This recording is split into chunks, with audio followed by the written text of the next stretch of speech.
క్రైస్తవులు నవంబర్ 23వ తేదీ 2024. ఈరోజు దేవుని వాక్యం. నా యందు మీరును మీ యందు నా మాటలను నిలిచియుండిన ఎడల మీకేది ఇష్టమో అడుగుడి, అది మీకు అనుగ్రహింపబడును. యోహాను సువార్త 15వ అధ్యాయం 7వ వచనం.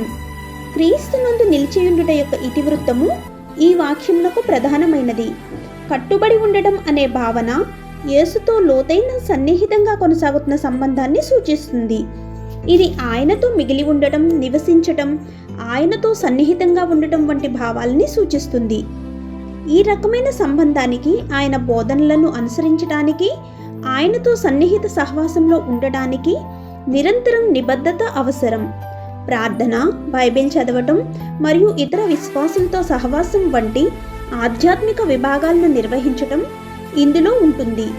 క్రీస్తులో నిలిచి ఉండడం ద్వారా విశ్వాసులు ఆయన నుండి ఆత్మీయ పోషణ, బలం మరియు మార్గదర్శకత్వాన్ని పొందగలుగుతాము. ఆమేన్. God bless you.